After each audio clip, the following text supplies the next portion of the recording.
London, April 1815.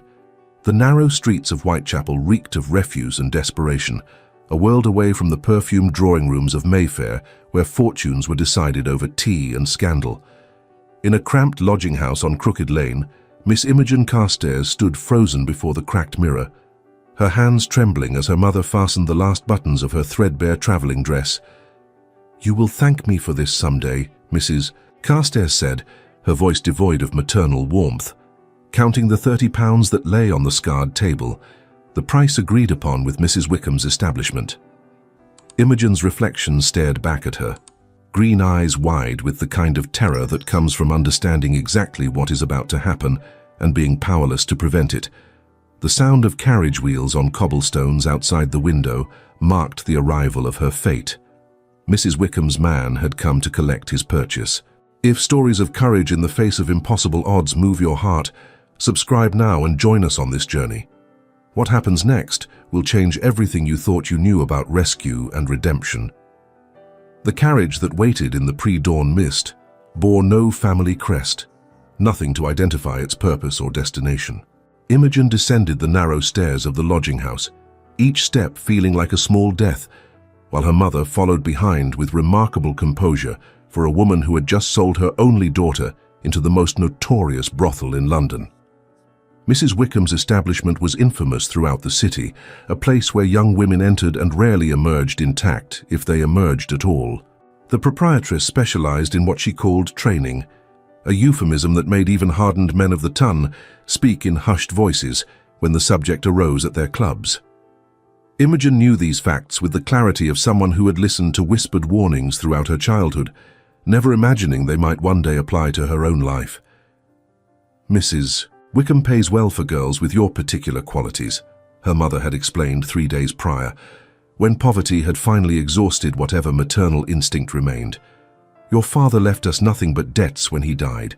You are 19 years old with no prospects, no dowry and no future. At least this way you will be useful." The driver, a brutish man with dead eyes, opened the carriage door. Imogen paused at the threshold, turning back to her mother one final time. "Please," she whispered, hating the weakness in her own voice, "there must be another way." "There is no other way," Mrs. Carstairs replied, her face as hard as the cobblestones beneath their feet. "We are 3 months behind on rent. They will cast us both into the streets by week's end.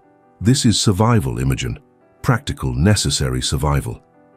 Imogen climbed into the dark interior of the carriage, the door closing behind her with the finality of a coffin lid. Through the small window, she watched her mother count the money once more before turning back into the lodging house, without a backward glance. The carriage lurched forward, wheels clattering over uneven stones, carrying her toward a fate she could scarcely bear to contemplate. The streets of Whitechapel passed in a blur of grey morning light. Shops not yet open, coal smoke beginning to rise from chimneys, the occasional figure hurrying through the cold. Imogen pressed her forehead against the cold glass, willing herself not to weep, not to scream, not to betray the terror that threatened to consume her entirely. She had been raised a gentleman's daughter, however fallen their circumstances had become. She would face this with whatever dignity remained to her. It was then that the impossible happened. The carriage jerked to an abrupt halt, throwing Imogen forward against the opposite seat. Voices erupted outside, the driver's rough protests met by commands delivered in a tone that brooked no argument. The door flew open, and Imogen found herself staring at a man who seemed conjured from the pages of a novel. Tall, impeccably dressed despite the early hour, with black hair and eyes the color of storm clouds. For a fraction of a second, as he met the terrified eyes of the girl before him, his expression wavered. The same shadow of dread he had seen in his own sister's eyes 5 years before stared back at him now, and his countenance hardened with icy determination. "Miss," he said, his voice carrying the unmistakable accent of the highest aristocracy. "I am Lucian Devereux, Duke of Wycliffe. You will come with me. Now." Behind him, another gentleman held the driver at bay, one hand resting casually on the head of a formidable walking cane. Imogen's mind struggled to comprehend what was occurring. Dukes did not appear in Whitechapel at dawn. Dukes did not rescue girls from brothel-bound carriages. Yet here stood a man who could be nothing else, extending his hand toward her with absolute authority. I do not understand, Imogen managed, though her body was already moving, already reaching for his offered hand as if it were the only solid thing in a world gone mad. Understanding can wait, the Duke replied. Mrs. Wickham's establishments are no place for any woman, let alone one barely out of the schoolroom. Come. His hand closed around hers, strong and warm through her worn gloves, and Imogen found herself lifted from the carriage with surprising gentleness. The other gentleman, whom the Duke addressed as Nathaniel, kept the driver occupied while a third man, clearly a servant of far higher quality than Mrs. Wickham's employee, took charge of a magnificent black curricle that waited nearby.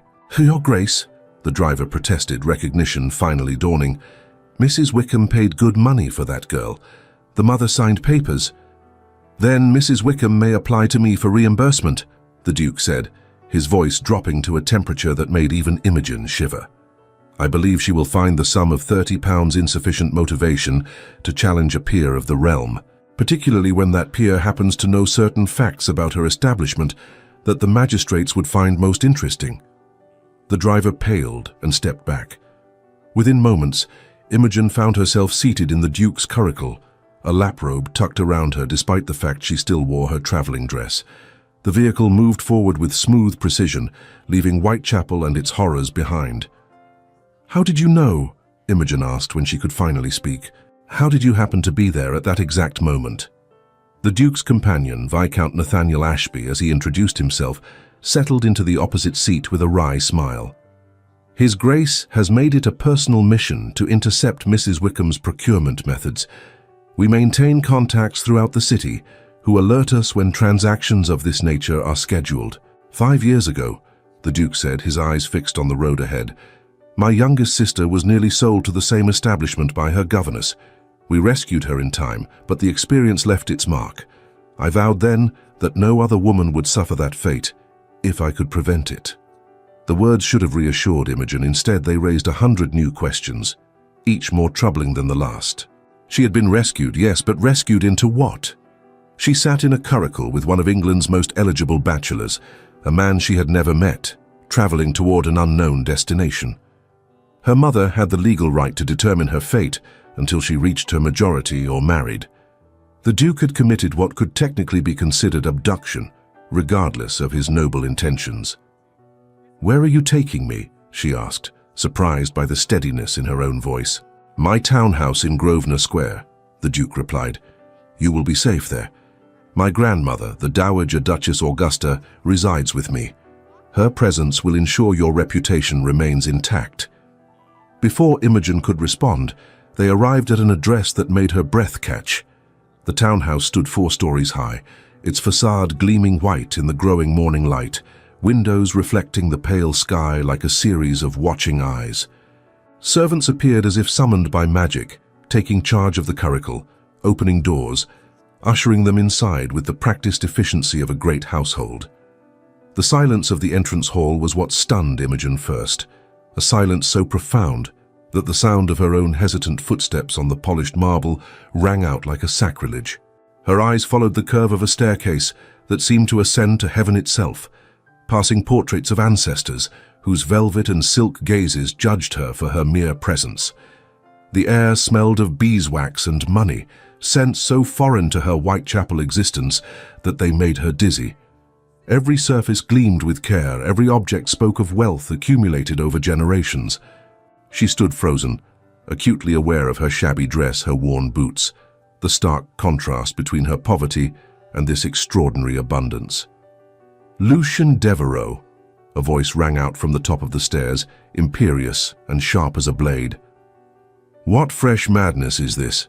An elderly woman descended with remarkable grace, her silver hair perfectly coiffed, her morning dress of lavender silk speaking of wealth and impeccable taste.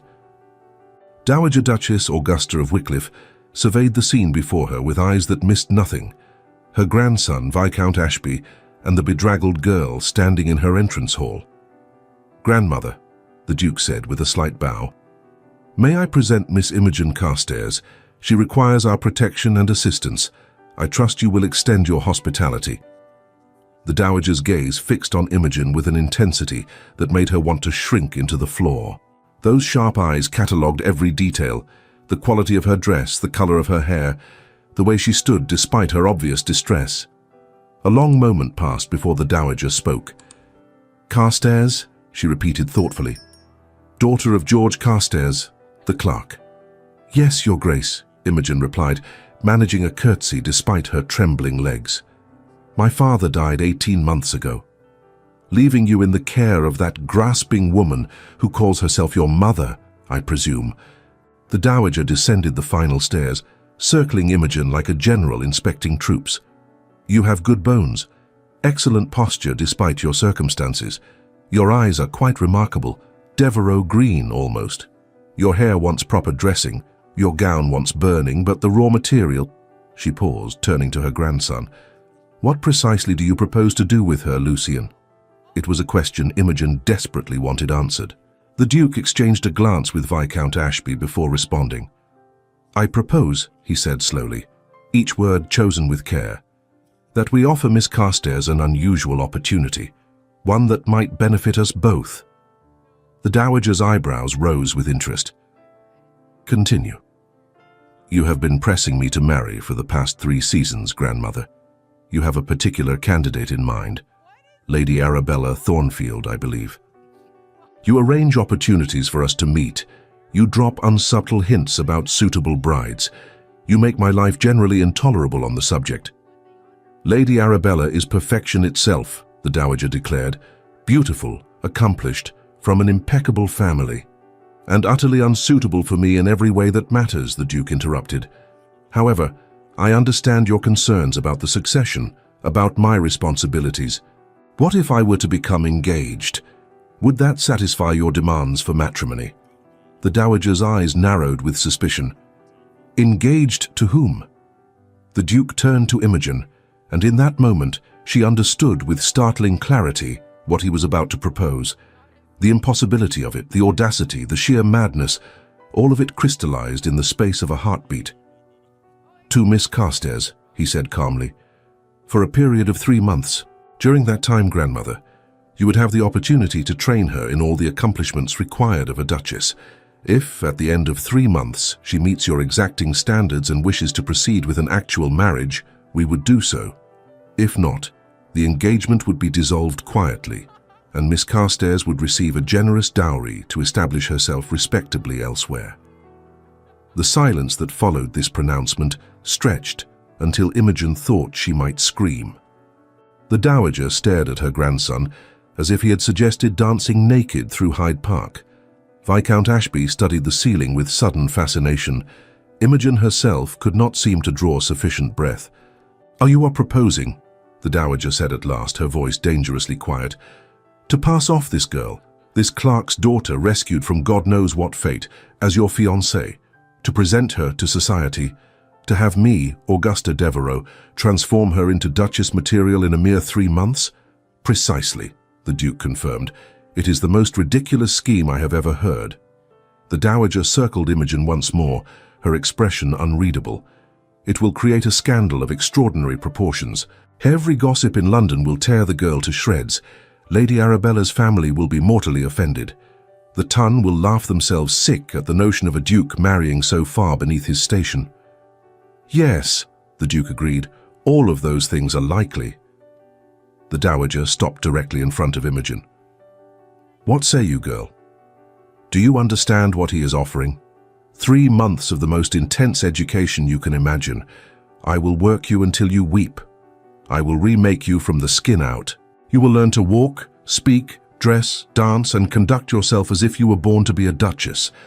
And at the end of it, you will either marry one of England's premier peers, or you will walk away with enough money to live independently and respectably for the rest of your life."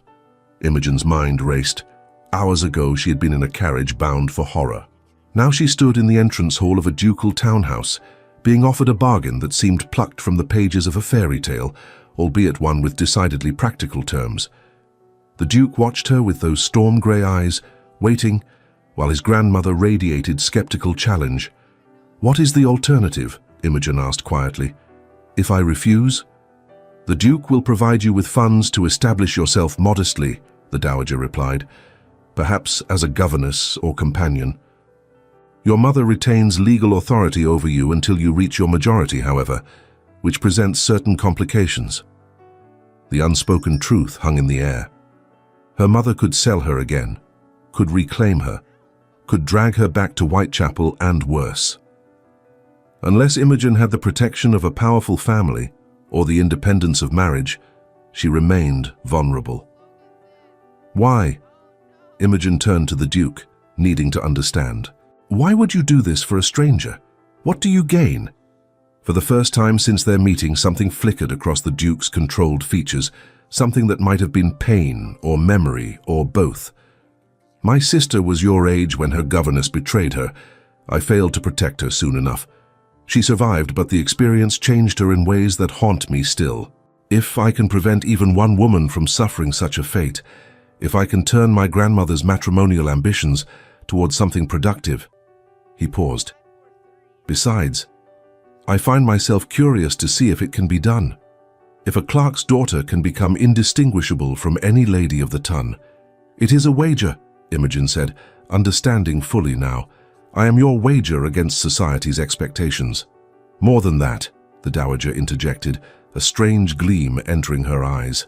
"You are my opportunity to prove that true quality is created through education and discipline, not merely inherited.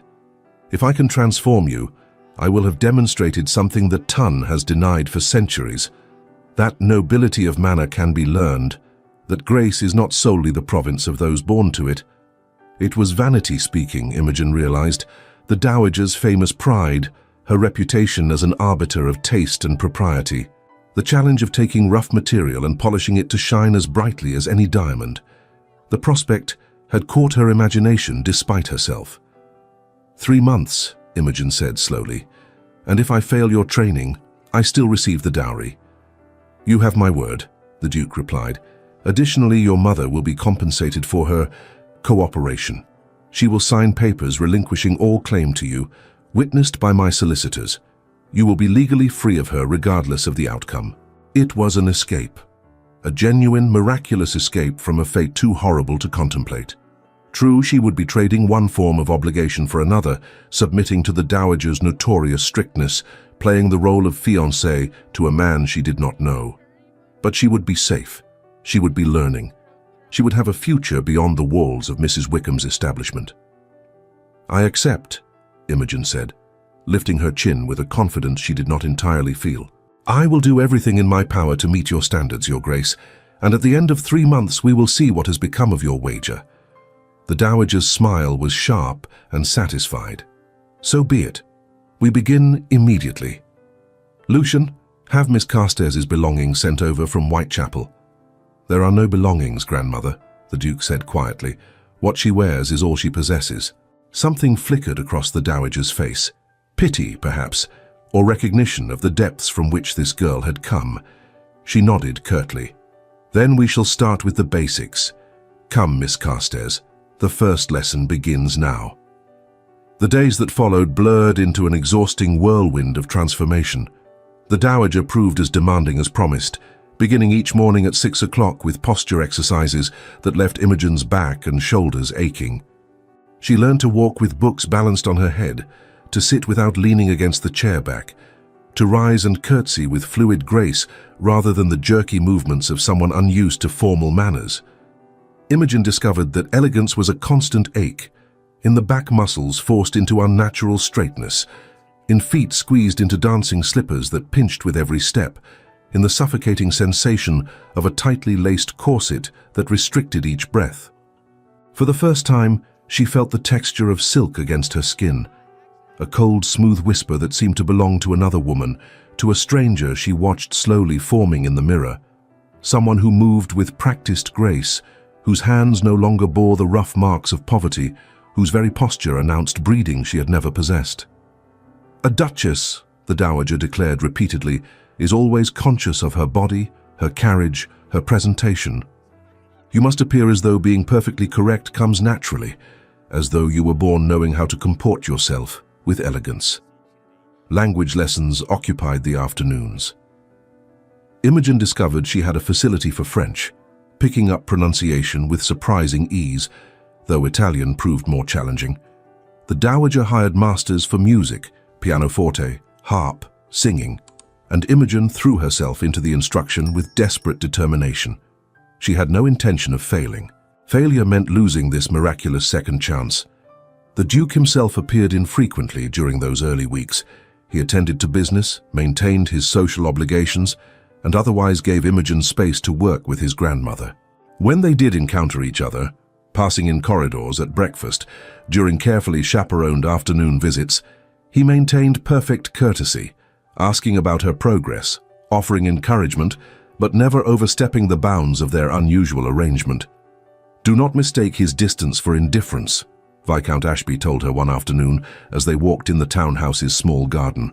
The Viscount had become an unexpected ally, helping Imogen navigate the complex social waters she was learning to swim. "Lucian is being careful. He knows the ton will scrutinize every interaction between you. If he appears too attentive, they will cry fortune hunter. Too distant, and they will question the validity of the engagement." "Does he regret it?" Imogen asked. "Rescuing me?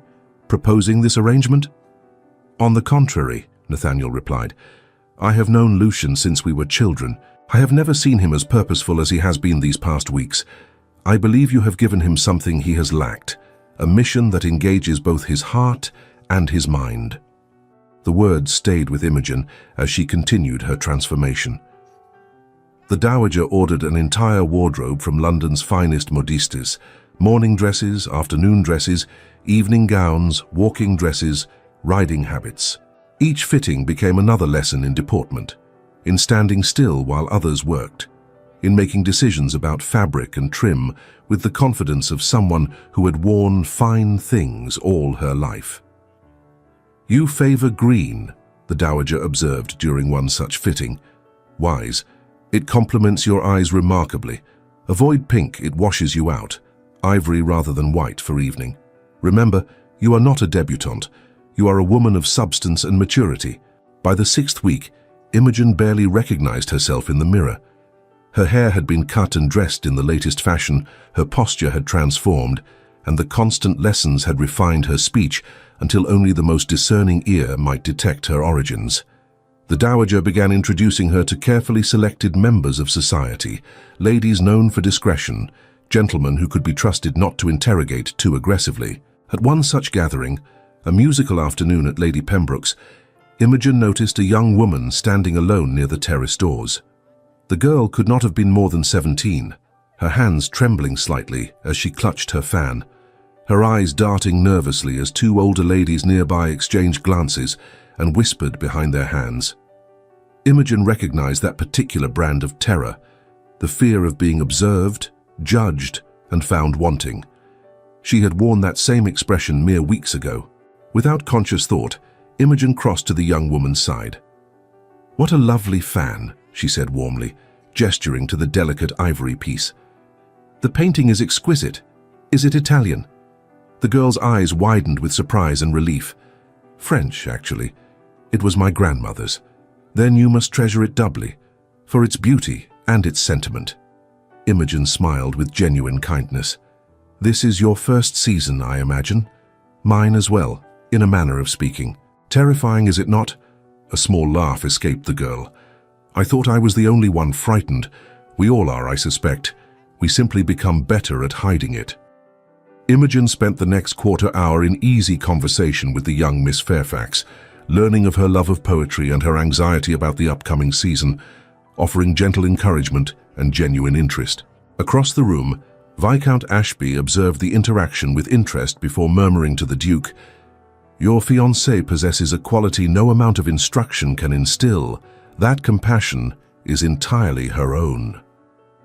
Lucian's gaze followed Imogen as she drew the shy girl into conversation with two other guests, creating a small circle of warmth in what had been isolation. "Yes," he said quietly. "It is one of many reasons I find myself remarkably fortunate."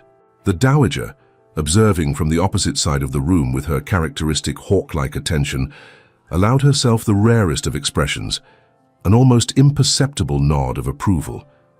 Instinct, she knew, could not be taught, One either possessed natural grace of spirit, or one did not. The girl had a good heart. It was a solid foundation. Everything else was merely polish. The official announcement, the Dowager explained afterward, clearly pleased with Imogen's instinctive kindness, will come at the Worthington Ball in 2 weeks.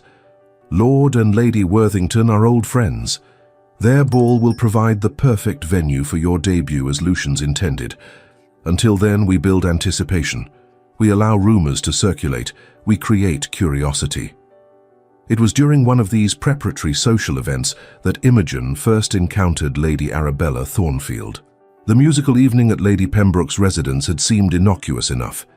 The Dowager had deemed Imogen ready for such gatherings, small affairs where 30 or 40 people assembled to hear accomplished musicians perform, to take light refreshments, to engage in the endless social dance of the ton. Imogen wore a new gown of emerald silk, her hair dressed with small pearls, and she felt almost confident as she entered Lady Pembroke's drawing room on the Duke's arm. The room fell silent for a moment, that telltale pause when something unexpected occurs.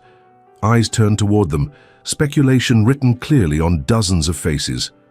The Duke seemed utterly unperturbed, guiding Imogen through the crowd with the easy assurance of a man entirely comfortable in his position. "Your Grace," Lady Pembroke greeted them warmly. "How delightful to see you. And this must be the young lady everyone is whispering about. May I present Miss Imogen Carstairs," the Duke said smoothly.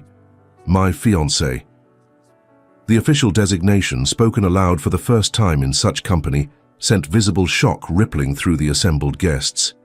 Imogen maintained her composure, executing the perfect curtsy the Dowager had drilled into her, meeting Lady Pembroke's surprised gaze with quiet confidence. "How extraordinary," Lady Pembroke managed, recovering her poise. "Congratulations, Your Grace. Miss Carstairs, welcome." It was then that Imogen saw her, a vision in rose silk, blonde curls perfectly arranged, blue eyes wide with what appeared to be genuine distress. Lady Arabella Thornfield stood near the pianoforte, one hand pressed to her heart, as if physically wounded by the announcement she had just heard. "Excuse me," Lady Arabella murmured to her companion before making her way directly toward them, propriety demanding she acknowledge the Duke, despite whatever personal feelings she harbored. "Your Grace," she said, her voice trembling slightly, "I had heard rumors, but I confess I did not believe them. You are truly engaged." "Indeed, Lady Arabella," the Duke replied, his tone perfectly courteous but cool. "Miss Carstairs has done me the great honor of accepting my proposal." Lady Arabella's gaze turned to Imogen, and for a moment something raw and unguarded flashed across her beautiful features. Then the mask of breeding reasserted itself. "How lovely for you both. I was not aware Your Grace was even acquainted with Miss Carstairs, was it?" "Our acquaintance, while recent, has been deeply meaningful," the Duke said, a subtle warning in his tone that only a fool would ignore. Lady Arabella was no fool. She curtsied gracefully, offered congratulations that rang hollow, and withdrew to a corner where her mother waited like a spider in silk. Imogen watched them confer in urgent whispers, seeing how the mother's face darkened with fury, while the daughter maintained her public composure. "They will be trouble," Viscount Ashby murmured at Imogen's elbow. Lady Thornfield had already ordered her daughter's wedding clothes. She considered Lucian as good as secured. The evening proceeded with careful awkwardness. Imogen performed her role flawlessly, answering questions about her background with the carefully crafted story they had prepared, demonstrating her newly acquired accomplishments when invited to play the pianoforte, maintaining appropriate proximity to the Duke without appearing overly familiar. During a conversation near the pianoforte, Lady Caroline Thornfield, Lady Arabella's mother, approached with the predatory smile of someone setting a trap. "Miss Carstairs, how delightful. Tell me, have you had the opportunity to attend the new production of Le Noce de Figaro at the King's Theatre? Everyone speaks of nothing else." It was an obvious snare. The opera had opened only the previous week, and Lady Caroline clearly expected to expose a gap in Imogen's education, to reveal her as an imposter, attempting to navigate waters far beyond her depth. Imogen met the woman's gaze with calm composure. "I have not yet had that pleasure, Lady Caroline. However, my late father, being a man of considerable learning, often said that the true soul of any story lies not in the grandeur of its staging, but in the honesty of human emotion it portrays. Music may be divine, but if it fails to make us feel something genuine, it becomes merely beautiful sound, admirable but ultimately hollow. The philosophical response, intelligent and thoughtful, came from Imogen's own experience rather than the dowager's instruction. It deflected the trap, while demonstrating a depth of thought that transcended mere social polish. Lady Caroline's smile faltered slightly as she realized her quarry had escaped. "How very provincial," she managed, though the criticism rang hollow. "How very wise," corrected an elderly gentleman standing nearby, Lord Pembroke himself. "Your father sounds as though he was a gentleman of true education, Miss Carstairs, the sort becoming rare in our modern age." By the time they departed, Imogen felt as though she had navigated a battlefield armed only with good manners and expensive silk, and emerged victorious. "You did well," the Duke told her during the carriage ride home. "Better than well. You were entirely credible." "Lady Arabella hates me," Imogen observed. "Lady Arabella is accustomed to getting what she wants. She will recover." The Duke fell silent for a moment before continuing. "I should perhaps apologize. I have made you the target of considerable hostility by involving you in this scheme." "You rescued me from a fate immeasurably worse," Imogen replied. "Whatever hostility the Tun directs toward me is preferable to the alternative. Besides," she added with a slight smile, "I find I rather enjoy proving I belong where everyone assumes I do not." The Duke laughed, a genuine sound of surprise and pleasure. "My grandmother has trained you too well. That is precisely the sort of confidence required to navigate these waters." Their eyes met in the dim interior of the carriage, and something shifted in that moment, something Imogen could not quite name, but felt nonetheless. It was no longer the admiration of teacher for student, nor pride in a project successfully executed. For the first time, Lucian realized he was simply enjoying her company. Her intelligence amused him, her courage inspired him, her resilience humbled him. He was no longer looking at a protégé but at an equal, and that recognition was both thrilling and dangerous in ways he had not anticipated. The Duke looked away first, his expression becoming shuttered once more, and they completed the journey in silence that felt somehow more intimate than conversation. The Worthington ball arrived with the inexorable force of destiny. Imogen dressed with the dowager's assistance, donning a gown of deep emerald green that made her eyes luminous, her hair arranged in an elaborate style that had taken her maid 2 hours to achieve.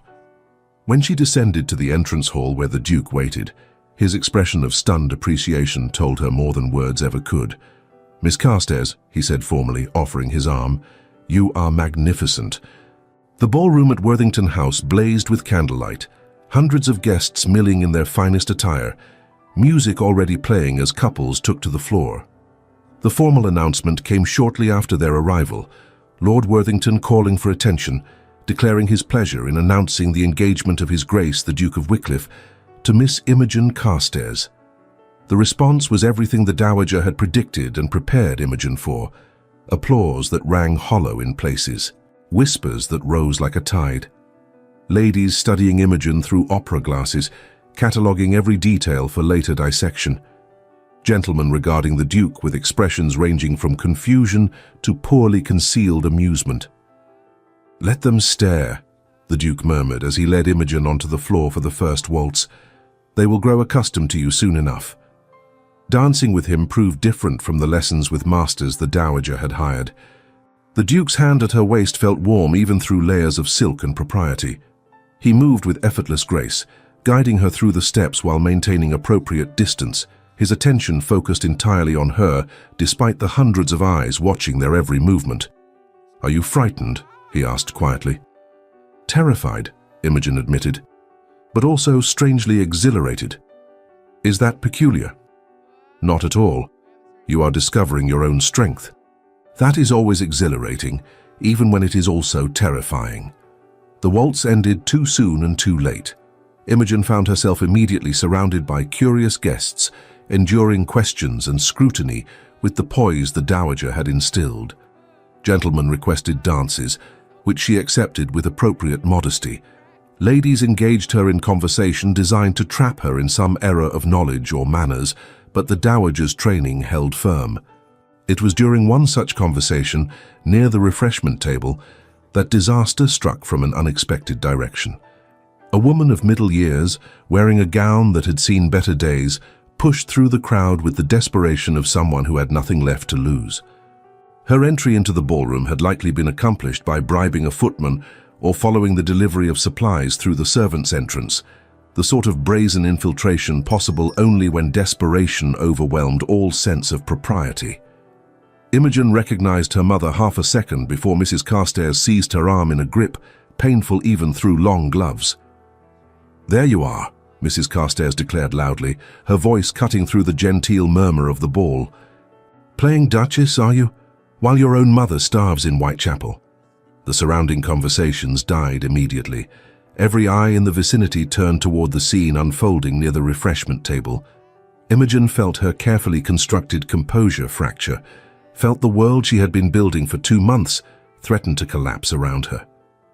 "Mother," she said quietly, desperately, "you were compensated.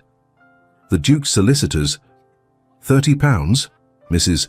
Carstairs laughed, the sound harsh and bitter. "What is £30 when you are swanning about in silk and emeralds, engaged to one of England's richest peers? I carried you for 9 months, I raised you, and this is how you repay me? By abandoning your family." The Duke materialized at Imogen's side with the speed of divine intervention. "Mrs. Carstairs," he said, his voice cold as winter frost, "you were provided with adequate compensation for relinquishing your legal claim to your daughter. That contract, signed and witnessed, stipulated you would not contact Miss Carstairs again under any circumstances. You are now in violation of that agreement." "Contract be damned," Mrs. Carstairs spat. "I am her mother, I have rights." "You sold those rights for £30, the Duke interrupted, his tone slicing through her protests. "You attempted to deliver your daughter to a brothel. You forfeited any claim to maternal concern the moment you signed those papers. Now you will leave quietly, or I will have you removed and prosecuted for trespass, harassment, and breach of contract. The choice is entirely yours." 2 footmen appeared as if summoned, their presence making the threat entirely credible. Mrs. Carstairs looked between the Duke and her daughter, seemed to calculate her odds, and finally recognized the futility of her position. With a final venomous glare at Imogen, she allowed herself to be escorted from the ballroom. The silence that followed her departure felt suffocating. Imogen stood frozen, acutely aware of every eye upon her, every mind processing what they had just witnessed. Her origins, her poverty, the ugliness of her past, all of it exposed in the most public venue imaginable. Lady Arabella's voice carried clearly from nearby. "Well, that certainly explains the hasty engagement. One can hardly blame His Grace for acting out of pity." The Duke, who had been preparing to escort Imogen from the ballroom, paused. He did not turn fully toward Lady Arabella, but rather addressed the group surrounding her, his voice not raised yet cutting through the silence with glacial precision.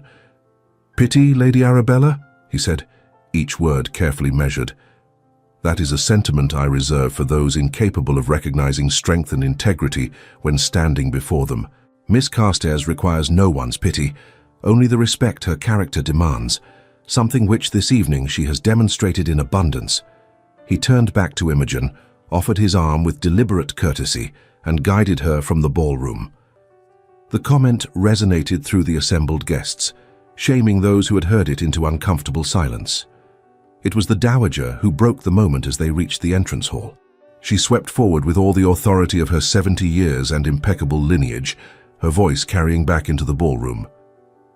"Ladies and gentlemen," she announced, her voice brooking no argument, "you have just witnessed an unfortunate woman's attempt to extort money from her betters through emotional manipulation.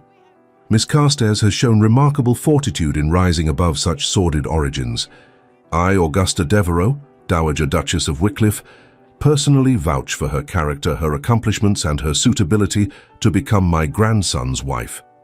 Those who question my judgment are welcome to discuss it with me, privately." The last word carried enough threat to silence even the boldest gossip. The dowager extended her arm to Imogen with the clear expectation of obedience. Imogen took it, allowing herself to be guided from the ballroom with as much dignity as she could muster, the Duke following close behind. They departed the ball early, the carriage ride home passing in weighted silence. Once inside the townhouse, Imogen finally allowed her composure to break. She sank onto a chair in the drawing room, her hands trembling so badly she could barely unfasten her wrap. "I have destroyed everything," she whispered. "The entire ton witnessed that spectacle. By tomorrow, every scandal sheet in London will carry the story." "Yes," the dowager agreed, settling into her customary chair with unruffled calm. "They will. The question becomes how we respond." "There is no response," Imogen said bitterly. "The damage is done. Your wager has failed, Your Grace. I cannot possibly proceed with this engagement after tonight." "Cannot?" The Duke had been standing by the fireplace, but now he moved to kneel before Imogen's chair, forcing her to meet his gaze. "Or will not. There is a difference, Miss Carstairs." "They all know," Imogen said, fighting tears. "They know what I am, where I came from, what my own mother tried to do to me. How can I possibly face society after this?" "By continuing to hold your head high," the Duke replied. "By refusing to be ashamed of circumstances beyond your control. Your mother's actions speak to her character, not yours. Anyone with sense will recognize that distinction." "The ton is not known for sense," Viscount Ashby observed from the doorway, where he had followed them inside. "However, they are known for following strong leadership.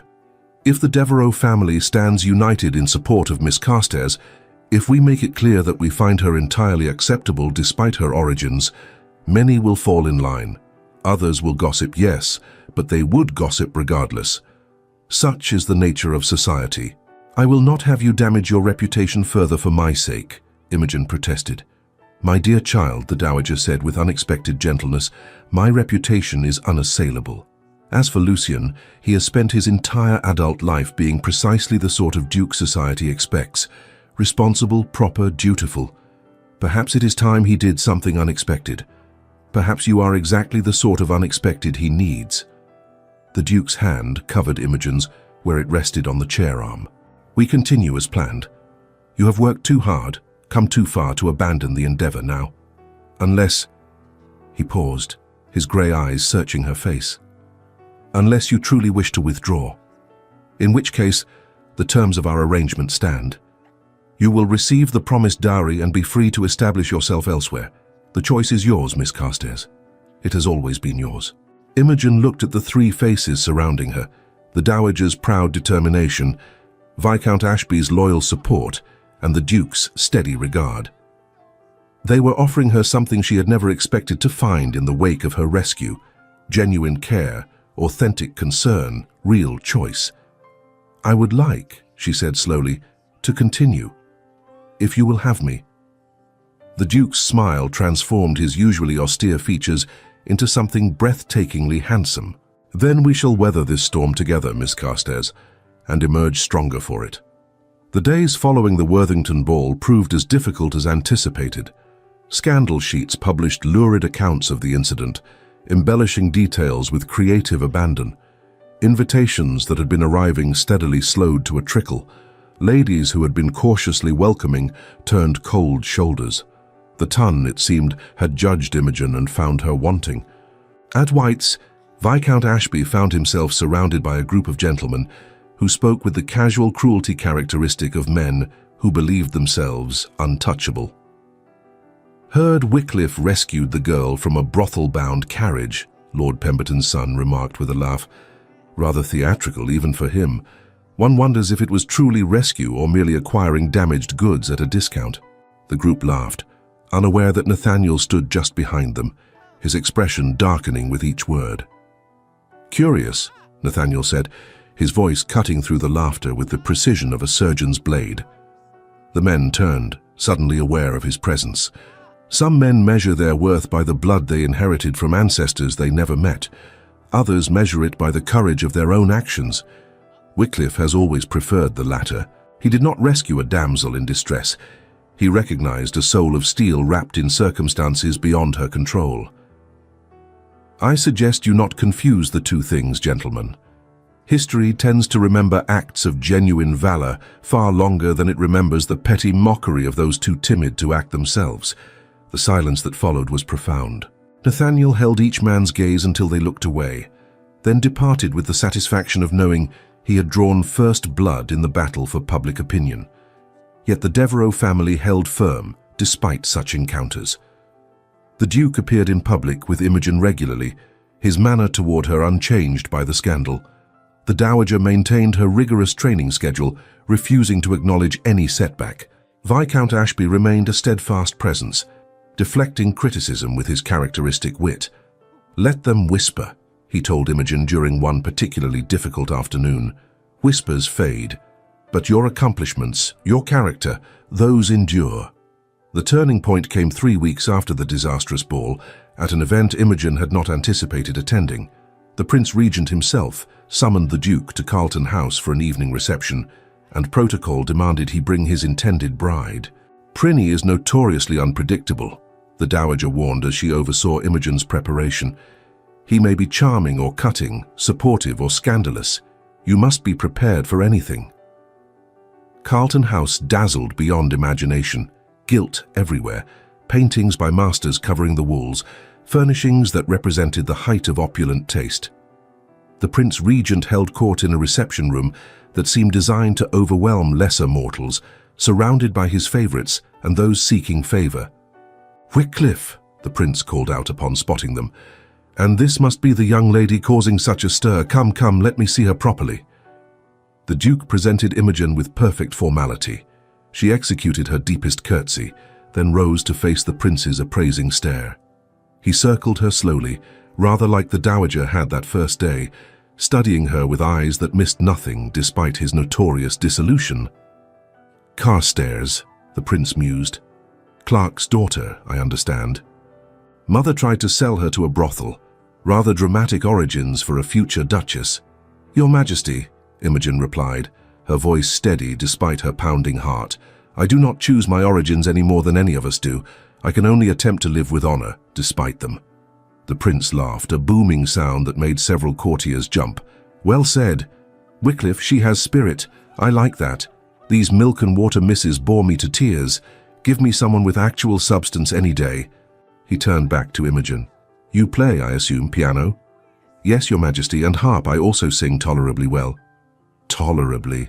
False modesty is so tedious. If you sing well, say so. If you do not, admit it honestly. Never apologize for actual accomplishment." He gestured toward the magnificent pianoforte that dominated one corner. "Play something. Something with feeling, not these insipid drawing room pieces everyone performs." It was a command, not a request. Imogen moved to the instrument, her mind racing through her repertoire. The Dowager had prepared her for technical perfection, but the prince wanted something more. He wanted emotion, passion, the kind of performance that came from genuine feeling rather than mere training. She chose Beethoven, a piece the Dowager had initially forbidden as too intense, too revealing. But if the Prince Regent wanted feeling, she would give it to him. Her fingers found the keys, and she poured into the music everything she had experienced these past months. The terror of that morning in Whitechapel, the disbelief of her rescue, the grueling transformation, the humiliation at the ball, and underneath it all, the growing realization that somewhere in this impossible situation, she had begun to feel something genuine for the man who had saved her. The room fell silent as she played. When the final notes faded, Imogen remained motionless at the piano, suddenly terrified she had overstepped, had revealed too much, had committed some unforgivable breach of propriety. Then the Prince Regent began to applaud, and the entire room followed suit. "Magnificent," he declared, crossing to the pianoforte with surprising energy. "Wycliffe, you have found yourself a treasure." He turned to a skeptical-looking courtier standing nearby, raising his voice to ensure the entire room could hear. "You see, this is precisely what England needs. Fewer ladies raised like delicate porcelain, more women forged in steel. She has substance, Wycliffe. She has survived. That makes her more fit to be a duchess, not less. Any fool can be born to privilege. It takes true quality to rise above adversity with grace intact." The prince's words rang through Carlton House with the weight of royal decree. He turned back to Imogen, his expression surprisingly kind beneath its usual dissolution. "Miss Carstairs, you must perform at my next musicale. I insist. And I expect an invitation to the wedding, naturally." The prince's approval changed everything. If the future king found Imogen acceptable, who would dare contradict him? By the following morning, invitations began arriving again, and those who had snubbed her suddenly remembered prior friendships. The ton, ever fickle, adjusted its collective opinion with remarkable speed. "Prinny has given you his blessing," the dowager observed with satisfaction. "Cleverly done, child. That performance was inspired." Yet even as London society grudgingly accepted her, Imogen found herself grappling with an entirely different challenge. The 3-month period the Duke had stipulated was approaching its end, and she had no idea what would happen when it arrived. She had fulfilled every requirement. She could walk, talk, dress and behave, as well as any duchess born to the role. She had weathered scandal and emerged intact. She had proven the wager, or rather, the dowager had proven it through her.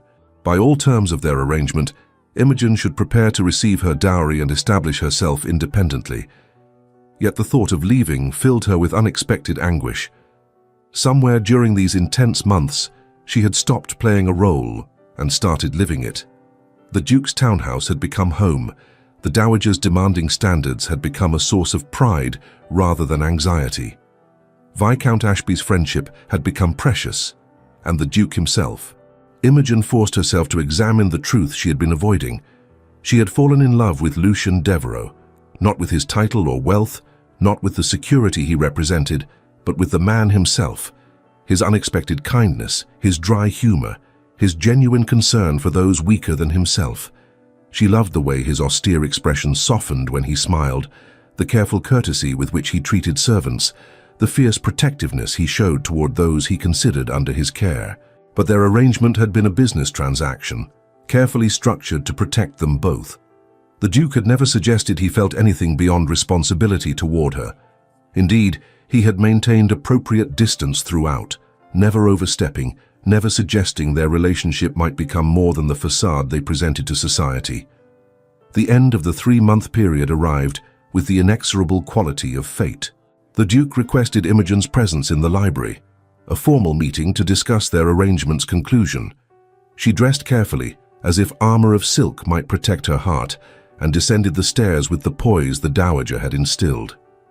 The Duke stood by the window, silhouetted against afternoon light, looking every inch the powerful peer he was. He turned as she entered, and for the first time Imogen noticed that his fingers were clenched in a fist at his side, a small crack in his facade of impeccable control. His expression remained carefully neutral. "Miss Carstairs," he began formally, "our arrangement has reached its specified conclusion. You have exceeded every expectation, fulfilled every requirement. My grandmother admits, privately mind you, that she has never trained anyone so successfully. You are by any measure prepared to be a duchess." "Thank you, Your Grace," Imogen replied, keeping her voice steady. "Therefore, I must ask your intentions. Our engagement was always intended to be temporary, unless you chose otherwise. You are now entirely free to make that choice without pressure or obligation. If you wish to proceed with an actual marriage, I would be honored to fulfill our agreement. If you wish to dissolve the engagement and claim your dowry, I will arrange matters with complete discretion. The decision is entirely yours." It was everything they had agreed to: perfect freedom, no coercion, genuine choice. So why did it feel like her heart was being torn from her chest? "What do you wish, Your Grace?" Imogen asked, unable to accept such a cold conclusion to something that had come to mean so much. The Duke's jaw tightened slightly. "My wishes are irrelevant. You were given no choice in your rescue, no choice in this arrangement. I will not compound that by imposing my preferences now. You must choose based solely on what you desire for your own future. But surely you have some opinion on whether we should marry." "Miss Carstairs, Imogen," she interrupted, her careful poise cracking. "My name is Imogen, and we have been living in the same house for 3 months, presenting ourselves as engaged, preparing for a marriage that may or may not occur. I think we have moved beyond such formality." The Duke, Lucien, closed his eyes briefly, as if gathering strength, When he opened them again, something raw and unguarded showed in their grey depths. "Very well, Imogen. You ask what I wish. I wish—" He paused, seeming to wrestle with himself before continuing. "I wish to tell you that this arrangement stopped being a convenient solution to my grandmother's matchmaking approximately 6 weeks ago. I wish to admit that I have come to treasure our conversations, to look forward to seeing you each morning, to feel pride in your accomplishments as if they were my own. I wish to confess that the thought of you leaving, of this house returning to the empty state it held before you arrived, fills me with something approaching despair." Imogen's breath caught.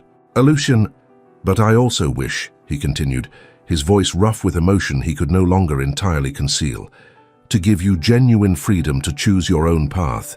You have been sold, rescued, bargained over, and transformed according to others' wishes. You deserve the opportunity to decide your own fate without any man, even one who has come to care for you deeply, influencing that decision through obligation or gratitude." The words hung between them, heavy with meaning.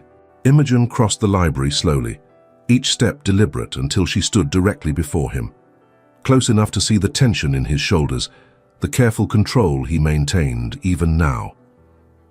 "You believe I would choose to marry you out of obligation?" she asked quietly. "After everything, you think so little of my ability to recognize my own heart." "I think," Lucian replied, "that you are 19 years old, that you have experienced extraordinary upheaval, and that you deserve time to understand what you truly want, rather than what circumstances have trained you to accept." "Then you underestimate your own instruction," Imogen said, reaching up to touch his face with a boldness that would have scandalized the dowager. "You taught me to recognize genuine quality of character. You showed me what honor looks like, what kindness means, what strength allows. You rescued me from horror and gave me not just safety, but opportunity, purpose, a future I chose rather than one imposed upon me. And somewhere in the midst of all that, you gave me something else entirely. You gave me your heart, though you tried desperately to hide it." "Imogen." Her name emerged as half prayer, half warning. "I choose you," she said simply. "Not the title, not the wealth, not even the security, though I am practical enough to appreciate those things.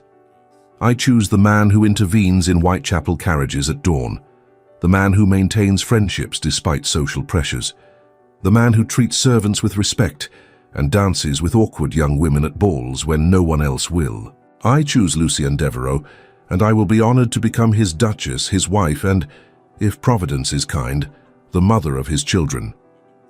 For a long moment, Lucien simply stared at her, as if unable to believe what he was hearing. Then, with a sound that might have been laughter or relief or both, he pulled her into his arms with a complete disregard for propriety that would have given the dowager an apoplexy. "I love you," he said into her hair, the words emerging with the force of long suppression. "I have tried not to, tried to maintain appropriate distance, tried to give you freedom to choose. But I love you, Imogen Carstairs, with every fiber of my being, and the thought of letting you go was destroying me." "Then do not let me go," Imogen replied, her arms tight around him. "Keep me forever. Make me your duchess, your wife, your partner in whatever comes, and love me always, as I will love you." They stood together in the library's golden light, holding each other with an intensity that transcended propriety or reason. Two people who had found something neither expected in the midst of a practical arrangement. Genuine, transformative love. The wedding took place 6 weeks later at Wycliffe Park, the Duke's estate in Yorkshire.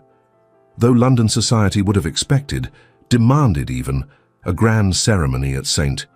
George's, Hanover Square with hundreds of guests, Lucien and Imogen chose something more intimate.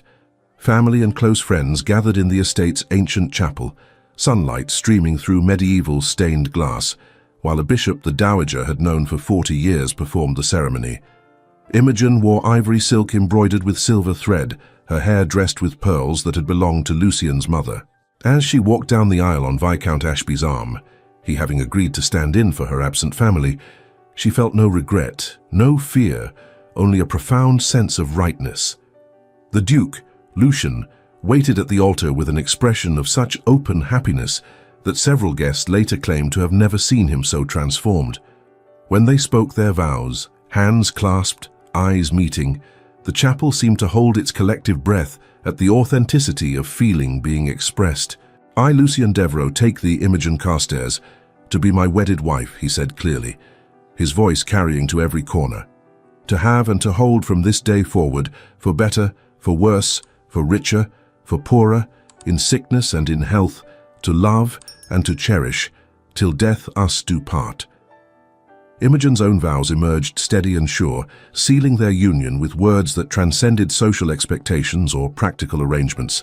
When the bishop pronounced them married, Lucien kissed his bride with a tenderness that made the dowager dab at her eyes with a lace handkerchief. The wedding breakfast that followed featured the Prince Regent as a surprise guest. He had traveled from London specifically to attend, bringing with him a wedding gift of extraordinary value and his official blessing. His presence ensured that any remaining scandal attached to Imogen's name dissolved entirely. Even Lady Arabella, who had married a wealthy merchant in a match her family considered beneath her station, could hardly criticize the Duke's choice when royalty celebrated it. The years that followed brought the kind of happiness Imogen had never imagined possible. She took to her role as Duchess with the same determination that had characterized her transformation, establishing schools for orphaned girls in London, supporting libraries in Yorkshire, and gradually changing perceptions about what a duchess could accomplish. On a crisp autumn morning in 1823, 8 years after her rescue, Imogen visited the Devereux School for Young Ladies in Bloomsbury, the first institution she had founded. Walking through the bright, clean corridors, she paused outside a classroom where a girl of perhaps 14 sat alone during the recreation hour, bent over a book with fierce concentration. The girl's dress was neat, but showed signs of careful mending, her posture rigid with the particular tension of someone afraid to take up too much space in the world. Imogen recognized that posture. She had worn it herself not so long ago. "What are you reading?" Imogen asked gently, entering the room. The girl jumped to her feet, recognizing the Duchess immediately, her curtsy hasty and nervous. "Your Grace, it is merely mathematics. I did not mean to be idle." "Mathematics is never idle," Imogen assured her, gesturing for the girl to sit. "What is your name?" "Sarah Hartley, Your Grace." The girl's hands trembled slightly as she clutched her book. "I am here on scholarship. I do not want to disappoint anyone, but the other girls, they know I do not belong. Do not belong." Imogen sat beside her, her silk skirts rustling softly. "You have a scholarship because you earned it through your own abilities. That is belonging more truly than any accident of birth could provide." Sarah's eyes widened. "But you are a duchess. You were surely born to this." "No," Imogen said quietly. "I was born to poverty and fear. 8 years ago I stood where you stand now, terrified, uncertain, convinced I could never measure up to what was expected of me." She placed her hand gently over the girl's trembling fingers. "That fear you feel, it is not a sign of weakness. It is merely proof that you understand the value of the opportunity before you. Use it as fuel, my dear, not as an anchor. Let it drive you forward, not hold you back." Tears sprang to Sarah's eyes. "The other girls mock me for studying so hard. They say I am trying too hard, reaching above my station. Then they lack the vision to see what you will become.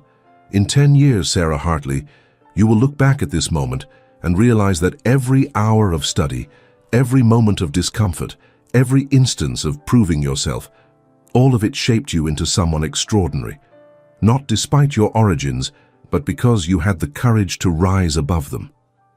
The girl looked at the Duchess with something approaching wonder. "Did someone tell you this when you needed to hear it?" Imogen thought of the Dowager's harsh training, the Duke's quiet faith, Nathaniel's loyal defense. "Yes," she said softly, "many people in many ways. And now I am telling you. You belong here, Sarah. Make them see it." As Imogen rose to leave, she glanced back to see the girl sitting straighter, her book open before her with renewed determination. The circle, it seemed, was complete. Their children arrived in steady succession, 3 sons and a daughter, each loved and cherished. The dowager lived to see them all, mellowing with age into something approaching genuine affection for the granddaughter-in-law, who had exceeded even her formidable expectations. When she died peacefully at 78, Imogen mourned her sincerely, recognizing that the demanding woman who had transformed her had also, in her way, loved her. London society, ever fickle, eventually forgot that the Duchess of Wycliffe had once been a clerk's daughter, rescued from a brothel-bound carriage. New scandals replaced old ones, and Imogen's origins became merely an interesting footnote in her story, rather than its defining feature. She was simply the Duchess, elegant, accomplished, dedicated to improving the lives of those less fortunate. At a musicale in 1825, 10 years after her rescue, Imogen found herself across the room from Lady Arabella, now Mrs. Pemberton, wife to a wealthy textile merchant. Their eyes met briefly, and Imogen offered a courteous nod of acknowledgement. Lady Arabella returned it with mechanical precision, but something in her expression, a tightness around the mouth, a weariness in the eyes, spoke of a life lived without joy. Her gown was expensive, her jewels genuine, but she wore them with the air of someone performing a duty rather than celebrating good fortune. Beside her, Mr. Pemberton spoke animatedly with associates about profit margins, oblivious to his wife's barely concealed boredom. Imogen turned away, feeling not triumph, but a genuine sadness for the woman who had once viewed her with such contempt. Lady Arabella had everything money could buy, yet seemed to possess nothing that truly mattered.